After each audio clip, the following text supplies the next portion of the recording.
皆さんこんにちは。いつもご視聴ありがとうございます。ドラコヤです。そういえばね、ポタ電つったらね、ポータブル電源つったらね、何か足りないなってずーっと思ってたんですよ。100V の電源だって全然気がつかずにね、よかったスペース空けといてと思ってね、まあ無事につけられるスペースが確保され、で余ってたこれマックス 500W でレーテッドが250とか200、300前後ぐらいのすごい小ぶりなインバーターなんですが、30Aのバッテリーにはちょうどいいのかなというような形でこいつをチョイスしました。というか余ってたんでこいつしかなかったんですけどもね。でこいつがね、フロントパネル上に全て集結してるんですが、メインスイッチだけ裏側なんですよね。なので、今回この、取り付けに際してメインスイッチの移設と、フロントパネルがつらい位置になるというか、表面に、ケースの表面にね出るような形で加工していきます。そういえばなんですが、インバーターなんていうのね、結構ねバラす機会がないんでね、初めてバラしました。こういう形になってんだって。で見てみるとね、なんとかフロントパネルがケースの横になんとかつきそうなんでね、そのちょっと加工がねかなり大掛かり、かなり大掛かりではないな、ちょっと切ったり削ったり、切りはしない、切らない、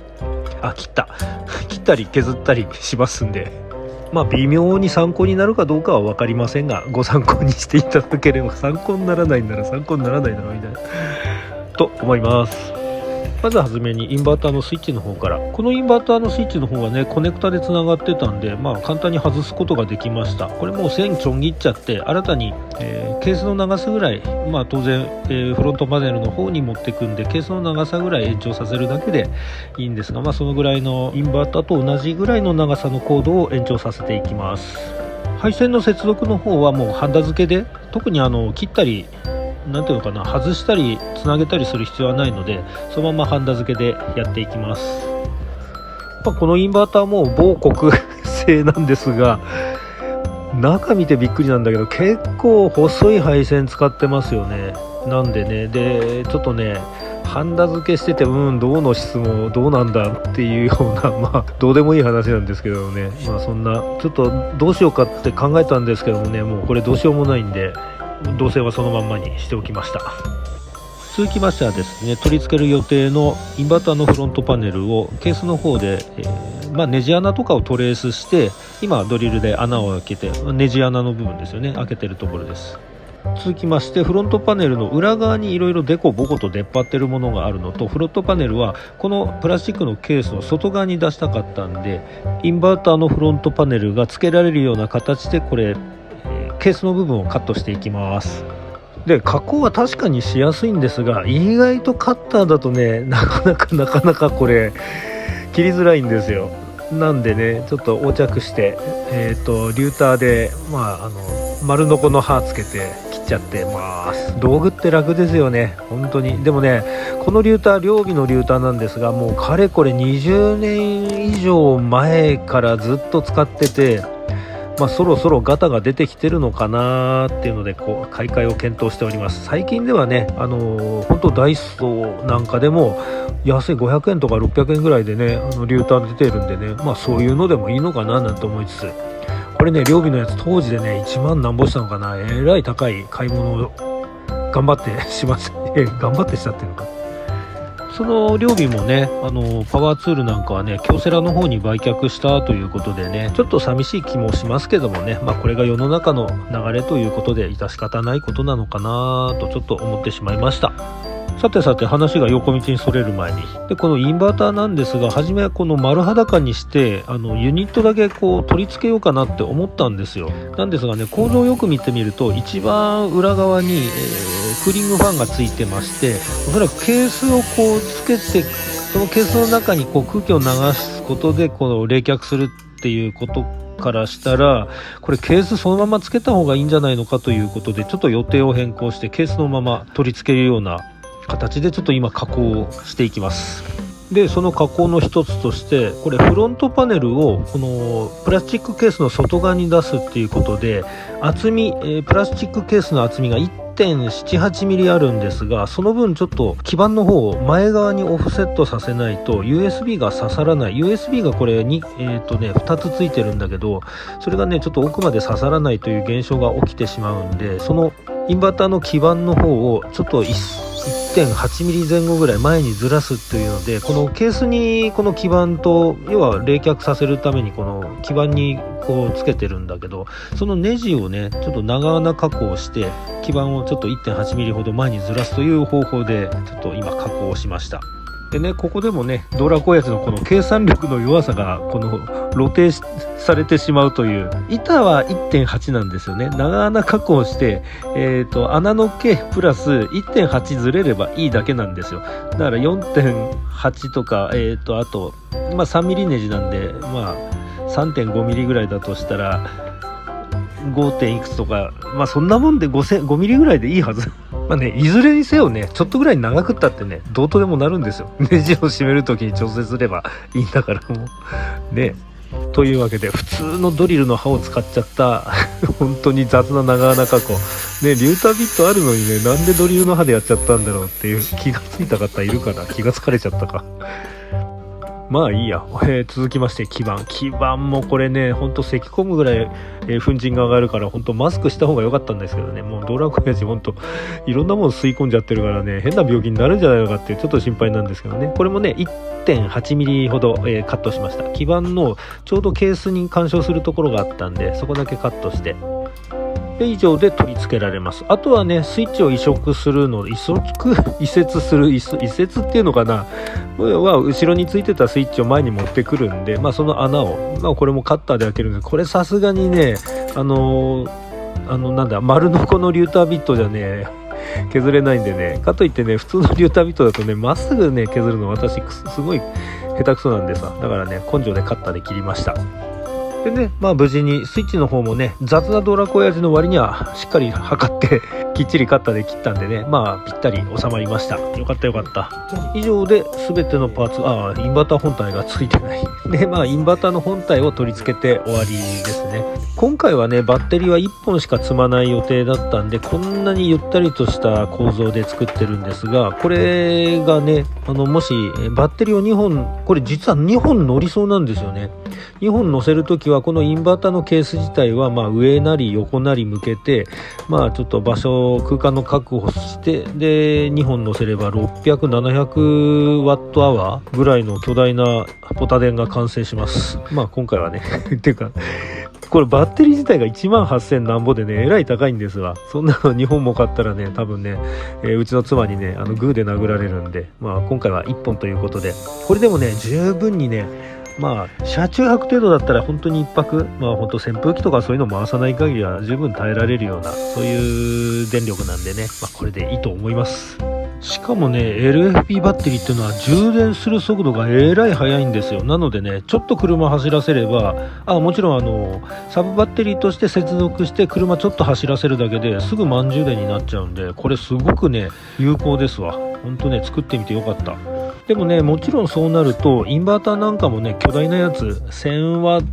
トレーテッドとかそのぐらいだから2000ワットの1000ワットみたいなマックス1000ワットマックス2000だわ。マックス2000の、レーテッドが1000ワットぐらいのインバーターが欲しくなるし、それなんとか横置きすればいけるかなっていうような形なのかな。そんな感じでねちょっと頭を使ってこう収めればなんとかなりそうな、そんなまだなんとかなこの発展性のあるこのケースなんか、そもそもの話このケースを使う理由っていうのはスタッキングできちゃうがこれ大前提なんでこのケースのサイズなんですよね。そういった意味ではね本当に汎用性が高いというかまだね余計なものいっぱいつけられるようなそんなケースでした。これで味しめてね任天堂の Wii U かなんかね中に突っ込んでカラオケシステムなんか作っちゃったりしていいねそれついでになんか横に向けたらモニターが出てくるとかっつってなんか考えたらきりないやこれ。お金がいくらあっても足んないや考えてね頭使ってね妄想する分にはねいくら妄想したところでただだからもう妄想力が広がっちゃうというか。そうこうしてる間にね、無事、全て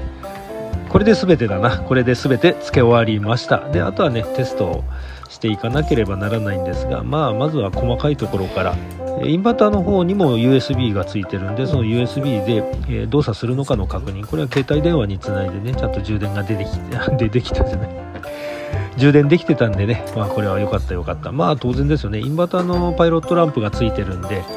問題は 100V、 この両尾のルーターが100何十ワット、150、200ないぐらいなんで、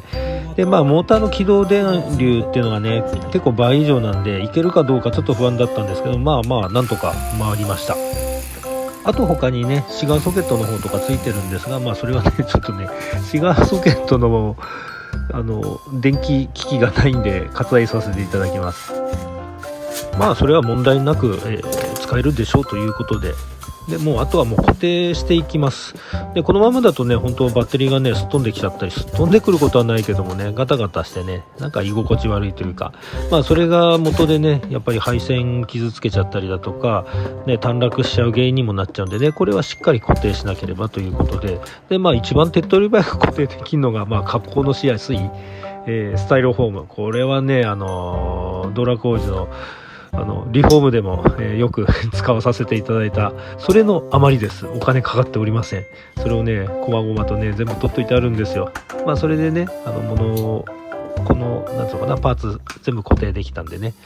でね電源なんですが、車からの電源供給のこのケーブルなんですが、フロント側にあるといかんせんこのなんつうのかな使い勝手が悪いということで後ろに逆に持っていきます。しかもねこのケースの場合は上の蓋簡単に開くじゃんということで、これ収納できるようにするっていう手もあるんですよね。それからすると出しっぱなしにしないで、